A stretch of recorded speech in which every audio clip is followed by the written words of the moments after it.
Hello students, मैं सौरभ अवस्थी आपके लिए इस वीडियो में लेके आया हूँ फॉरेन ट्रेंड्स ऑफ इंडिया। इसमें हम देखेंगे trends, composition and directions of foreign trade in India. यह टॉपिक करंट से रिलेटेड है।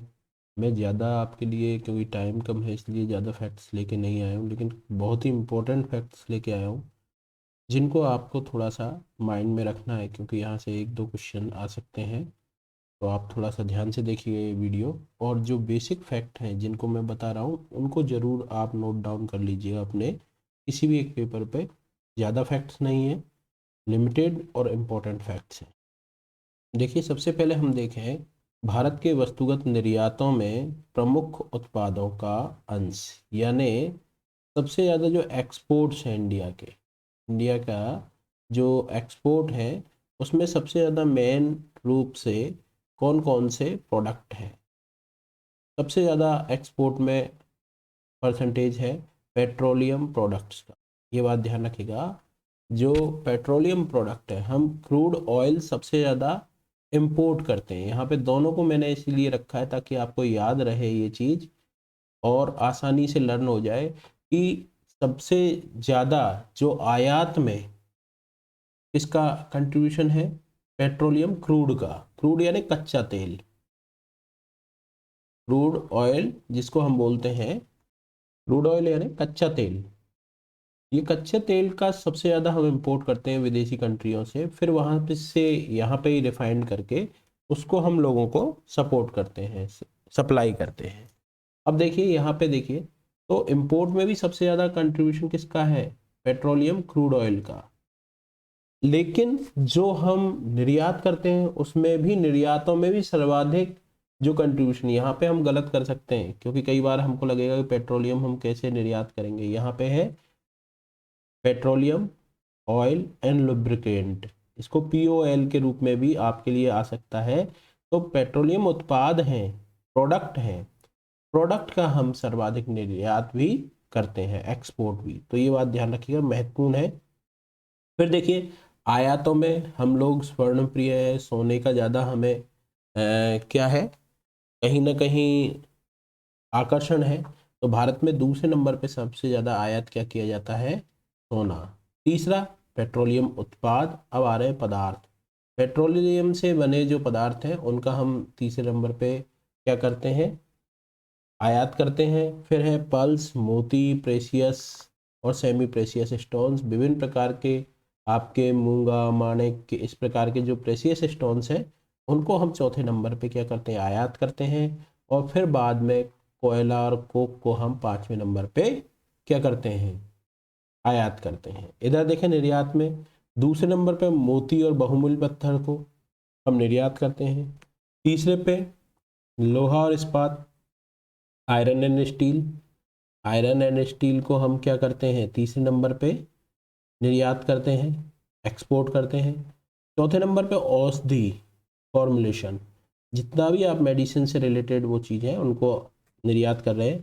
और स्वर्ण और अन्य आभूषणों को निर्यात पाँचवें नंबर पे कर रहे हैं। देखिए, तो दोनों और जो चीज़ है, पेट्रोलियम उत्पाद सबसे ज़्यादा एक्सपोर्ट करते हैं, दूसरे नंबर पे मोती और बहुमूल्य प्रेशियस स्टोन्स हैं उनको निर्यात कर रहे हैं, तीसरे पे लोहा निर्यात कर रहे हैं, चौथे पे मेडिसिन और पाँचवें पे स्वर्ण आभूषणों को निर्यात कर रहे हैं। अगर इधर की बात करें तो पेट्रोलियम क्रूड है इंपोर्ट में सबसे पहले, सोना जो यहाँ पे पाँचवें नंबर पे है, आयात में हमारे यहाँ पे दूसरे नंबर पे है इंपोर्ट में, तीसरे पे हम पेट्रोलियम पदार्थ ही रखते हैं इंपोर्ट में, और चौथे पे पर्ल और प्रीसियस हैं, और पांचवें पे कोल और आपका कोक है। तो ये बात ध्यान रखिएगा, इनको पाँच पाँच को शुरुआती के को आपको ध्यान रखना है, कौन से 5 प्रोडक्ट्स हैं जिनका हम एक्सपोर्ट करते हैं बाहर भारत से, और ऐसे कौन से 5 आइटम्स हैं जिनको हम इंपोर्ट करते हैं। तो ये फैक्ट आप दिमाग में रखिएगा। अब देखिए, ऐसी कंट्रीज जिनको हम एक्सपोर्ट करते हैं, तो ये भी मैं एक साथ ही कंपैरिजन के लिए लाया हूँ ताकि आपको फैक्ट को लर्न करने में प्रॉब्लम ना आ रहा है। सबसे ज़्यादा इंपोर्ट कहाँ से होता है और सबसे ज़्यादा किस कंट्रीज को हम एक्सपोर्ट करते हैं? देखिए, नंबर 1 पे हम सबसे ज़्यादा एक्सपोर्ट करते हैं यूएसए को, और सबसे ज़्यादा इंपोर्ट किससे करते हैं? चाइना से। तो ये बात ध्यान रखिएगा। दूसरे नंबर पे यूएई, संयुक्त अरब अमीरात, यूनाइटेड अरब अमीरात। यूएई को हम दूसरे नंबर पे ही सबसे ज़्यादा एक्सपोर्ट करते हैं और वहीं से हम इंपोर्ट करते हैं सबसे ज़्यादा। यूएई से दूसरे नंबर पे है तो कोई ज़्यादा प्रॉब्लम ही नहीं है। तीसरे नंबर पे रिवर्स हो जाता है। देखिए, तीसरे नंबर पे हम सबसे ज़्यादा एक्सपोर्ट चाइना को करते हैं और इंपोर्ट तीसरे नंबर पे कहाँ से करते हैं, अमेरिका से। तो ये बात ध्यान रखिएगा, शुरुआत के 3 को याद रख लीजिए, बहुत है। सबसे ज़्यादा एक्सपोर्ट अमेरिका को करते हैं, जबकि सबसे ज़्यादा इंपोर्ट चीन से करते हैं। दूसरे नंबर पे यूएई है तो कोई प्रॉब्लम ही नहीं है, इंपोर्ट भी यूएई से करते हैं और एक्सपोर्ट भी यूएई को करते हैं। तीसरे नंबर पे एक्सपोर्ट हम चाइना को करते हैं और तीसरे नंबर पे इंपोर्ट हम कहाँ से करते हैं, अमेरिका से। ये बात विशेष रूप से ध्यान रखिएगा। इसके अलावा अब एक और फैक्ट मैं यहाँ पे बता देता हूँ, ऐसी कंट्रीज जो इंपोर्ट और एक्सपोर्ट में प्रमुख 10 कंट्रीज में है। देखिए 4 देश हैं, यूएसए शामिल है जो टॉप 10 इंपोर्ट कंट्रीज में शामिल है और एक्सपोर्ट में है। चाइना शामिल है, आपका यूएई शामिल है और चौथी कंट्रीज है जो आपका कौन सा है, हांगकांग। हांगकांग, तो इसको याद रखिएगा, ये 4 वो है जो हमारे टॉप 10 इंपोर्ट्स में भी शामिल हैं कंट्रीज में और एक्सपोर्ट कंट्रीज में भी शामिल हैं। यहाँ पे देखिए हांगकांग 5वें नंबर पे सबसे ज़्यादा हम क्या करते हैं, एक्सपोर्ट करते हैं और वहाँ से सबसे ज़्यादा इंपोर्ट 6ठे नंबर पे, हम 7वें नंबर पे है जहाँ से इंपोर्ट करते हैं। तो ये दोनों ही साइड टॉप 10 में कंट्रीज में शामिल है, तो ये बात ध्यान रखिएगा। अब हम नेक्स्ट स्लाइड पे चलते हैं। अब देखिए foreign direct investment, F D I. F D I का मतलब क्या होता है, फॉरेन डायरेक्ट इन्वेस्टमेंट। इसको हिंदी में बोलते हैं विदेशी प्रत्यक्ष निवेश, प्रत्यक्ष विदेशी निवेश, कुछ भी कह लीजिए। अब इसका मतलब क्या है, 2 टाइप के होते हैं इन्वेस्टमेंट, फॉरेन डायरेक्ट इन्वेस्टमेंट और एक होता है पोर्टफोलियो इन्वेस्टमेंट। अब देखिए फॉरेन जो इंस्टीट्यूशनल इन्वेस्टमेंट भी कहते हैं, उसको हम बाद में देखेंगे, अभी एफडीआई के बारे में देख लेते हैं। केवल जो हमारा आधारभूत संरचना है, आधारभूत संरचना में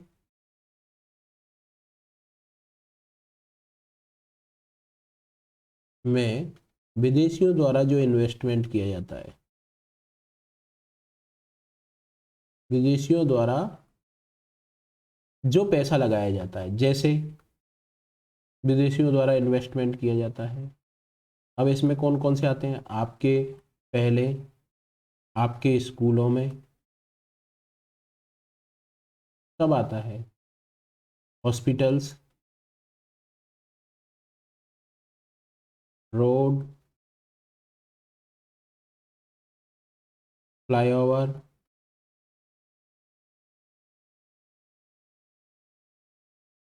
रेलवे,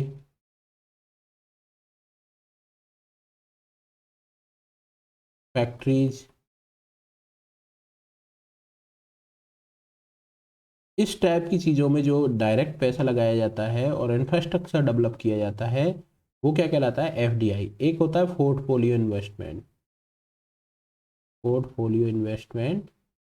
ये क्या है पोर्टफोलियो इन्वेस्टमेंट, ये विभिन्न प्रकार की जो हमारी कंपनीज हैं, कंपनीज में जो पैसा लगाया जाता है, कंपनियों में पैसा लगाया जाता है, यानी शेयर मार्केट में, शेयर मार्केट में इस टाइप का जो पैसा लगाया जाता है वो पोर्टफोलियो इन्वेस्टमेंट कहलाता है। तो हमें तो केवल इस समय एफडीआई से मतलब है। देखिए सबसे ज़्यादा फॉरेन डायरेक्ट इन्वेस्टमेंट का जो इनफ्लो होता है वो कहाँ से होता है, नंबर 1, ये फैक्ट याद रखिएगा, सिंगापुर से। सबसे ज़्यादा फॉरेन डायरेक्ट इन्वेस्टमेंट कहाँ से हो रहा है हमारे यहाँ पे, सिंगापुर से।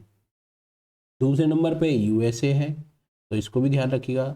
तीसरे नंबर पे मॉरिशस, छोटा सा कंट्री है मॉरिशस, सिंगापुर, लेकिन हमारे यहाँ पे सबसे ज़्यादा फॉरेन डायरेक्ट इन्वेस्टमेंट इन्हीं कंट्रियों से होता है।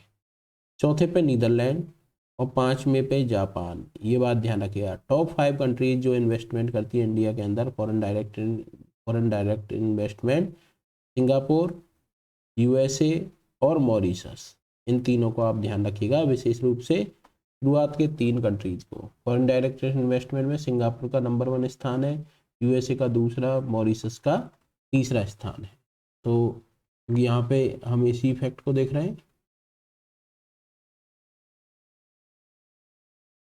चौथे और 5वें नंबर पे नीदरलैंड और जापान है। अब देखिए sector attracting highest FDI equity inflows, कौन से सेक्टर्स में सबसे ज़्यादा होता है? देखिए कंप्यूटर सॉफ्टवेयर और हार्डवेयर में नंबर 1 है, दूसरा ऑटोमोबाइल इंडस्ट्रीज है, तीसरा सर्विस सेक्टर है। तो 3 सेक्टर्स को आप ध्यान रखिएगा। चौथा ट्रेडिंग और 5वां टेलीकम्युनिकेशन है, लेकिन 3 को ध्यान रखिएगा, कंप्यूटर सॉफ्टवेयर एंड हार्डवेयर, दूसरा ऑटोमोबाइल इंडस्ट्रीज और तीसरा सर्विस सेक्टर में। तो ये महत्वपूर्ण चीज़ है कि कौन कौन से क्षेत्र में एफडीआई ज़्यादा इनफ्लो होता है। फॉरेन डायरेक्ट इन्वेस्टमेंट हो रहा है, फॉरेन डायरेक्ट इन्वेस्टमेंट ये किस में? आपका कंप्यूटर सॉफ्टवेयर में, हार्डवेयर में, ऑटोमोबाइल इंडस्ट्रीज में और सर्विस सेक्टर में। अब एक फैक्ट और देख लेते हैं, शीर्ष 10 कृषि निर्यात, ऐसे एग्रीकल्चर से रिलेटेड, प्राइमरी सेक्टर से रिलेटेड 10 एक्सपोर्ट प्रोडक्ट। कौन से प्रोडक्ट हैं जो सबसे ज़्यादा एक्सपोर्ट किए जाते हैं? पहला समुद्री उत्पाद, जो आपके सी से सबसे ज़्यादा इनका एक्सपोर्ट होता है। सी से रिलेटेड जो भी मछलियां हैं विभिन्न प्रकार के और हैं, पर्ल है आपका, और इसके अलावा मूंगा है, इस टाइप की चीज़ें बहुत सारे जो सी से डेवलप्ड होते हैं वो सारे सबसे ज़्यादा इसमें ही है। दूसरे नंबर पे चावल, बासमती राइस नहीं है इसमें शामिल। तीसरे नंबर पे मसाले, चौथे नंबर पे चीनी और 5वें नंबर पे भैंस का मांस। ये 5 प्रोडक्ट ऐसे हैं जो हमारे सबसे टॉप मोस्ट एग्रीकल्चर प्रोडक्ट है। अब यहाँ पे एग्रीकल्चर से मतलब नहीं है, मेन रूप से प्राइमरी सेक्टर से रिलेटेड, प्राइमरी सेक्टर से रिलेटेड, क्योंकि मैंने आपको बताया था प्राइमरी सेक्टर को हम क्या बोलते हैं? एग्रीकल्चर एंड एलाइड सेक्टर बोलते हैं। तो उसमें मत्स्य भी आता है, कृषि भी आती है और लाइव स्टॉक भी आता है, पशुपालन भी आता है। अब देखिए, और 6वें नंबर पे बासमती चावल है। तो अगर यहाँ पे देखा जाए, सबसे पहले समुद्री उत्पाद है, दूसरे नंबर पे चावल है राइस विदाउट बासमती, तीसरे नंबर पे मसाले हैं, चौथे नंबर पे चीनी और 5वें नंबर पे भैंस का मांस, ये याद रखिएगा। 6वें नंबर पे बासमती राइस आते हैं। अब एक बहुत ही इंपॉर्टेंट फैक्ट है, इसको याद रखिएगा, विदेशी मुद्रा भंडार, हमारा जो फॉरेन रिजर्व है वो कितना है?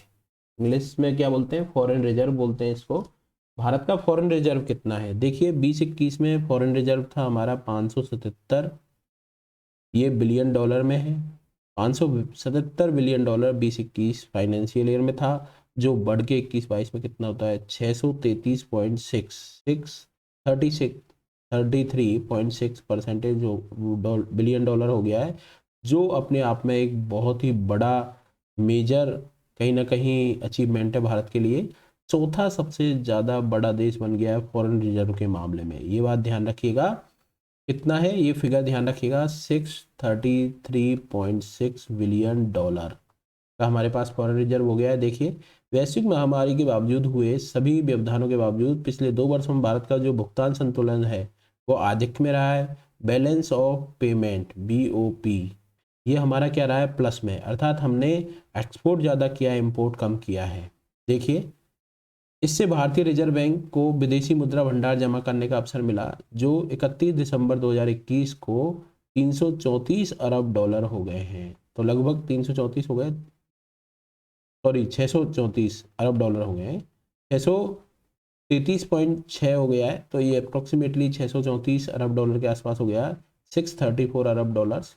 ये भारत के 13.2 महीने के व्यापारिक आयात के बराबर है। जो भारत इंपोर्ट करता है फॉरेन कंट्री से, उसके लगभग 13.2 महीने के बराबर, मतलब हम इंपोर्ट कर सकते हैं इस फॉरेन रिजर्व से, इतना है। जबकि 1991 में हमारे पास एक हफ्ते से ज़्यादा का फॉरेन रिजर्व नहीं बचा था, कि एक हफ्ते तक हम क्या कर सकते हैं? अपना इंपोर्ट कर सकते हैं। इससे 1991 की इकोनॉमी का और आज की इकोनॉमी का अंतर आप लगा सकते हैं। देखिए देश के विदेशी ऋण से भी अधिक है, यानी हमारे पास जो देश के अंतर्गत जो विदेशी ऋण है हमारा दूसरी कंट्री के, ये देखिए कितना है। भारत पर कुल विदेशी ऋण सितंबर 2021 के अंत में 593.1 अरब डॉलर हो गया है, 593.1 अरब डॉलर। ये भी फैक्ट याद रखिएगा। भारत पर कुल विदेशी ऋण कितना है सितंबर 2021 में 593.1 अरब डॉलर, ये विदेशी ऋण है। इससे ज़्यादा हो गया है हमारा फॉरेन रिजर्व 633.6 बिलियन डॉलर्स में आ गया है। तो ये बात ध्यान रखिएगा, ये हमारे किससे विदेशी ऋण से अधिक है। इसके अंतर्गत मैंने आपको बताया था अभी, भारत चीन नंबर 1 है जिसके पास सबसे ज़्यादा फॉरेन रिजर्व है, दूसरे पे जापान है, तीसरे पे स्विट्जरलैंड है और चौथा सबसे बड़ा विदेशी मुद्रा भंडारक देश बन गया है। भारत के पास चौथा सबसे ज़्यादा फॉरेन रिजर्व है। भंडार वृद्धि, बड़ी वृद्धि के कारण विदेशी मुद्रा भंडार और कुल विदेशी ऋण के अनुपात, अल्पकालिक ऋण और विदेशी मुद्रा भंडार के अनुपात आदि जैसे संकेतकों में सुधार हुआ है। तो वो चीज़ छोड़ दीजिए, उससे कोई ज़्यादा मतलब नहीं है। शॉर्ट टर्म ऋण क्या है, लॉन्ग टर्म ऋण क्या है, वो बाद की बात है, लेकिन आप तो केवल जो बेसिक फैक्टर उनको दिमाग में याद रख लीजिएगा। एक और हम देखें चालू खाते पे, चालू कहते हैं करंट अकाउंट। करंट अकाउंट का मतलब क्या होता है, ये बात समझ लीजिए। फॉरेन ट्रेड में हमारा दो टाइप के अकाउंट होते हैं, एक चालू खाता और एक पूंजी खाता।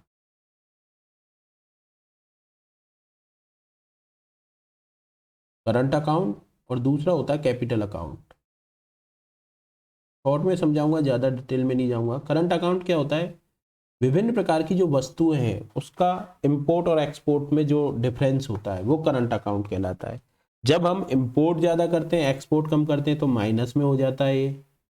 भाई हम ज़्यादा वस्तुएं बाहर कम भेजेंगे और ज़्यादा खरीदेंगे तो हम ज़्यादा पैसा देंगे और कम पैसा अर्जित करेंगे, तो माइनस में हो जाता है। और जब हम ज़्यादा एक्सपोर्ट करते हैं, यानी ज़्यादा बहुत सारी वस्तुएं बेचते हैं, तो उससे आय ज़्यादा अर्जित होती है। और कम वस्तुएं हम क्या करते हैं, इंपोर्ट करते हैं, तो हमारा कम पैसा जाएगा, तो प्लस में हो जाता है।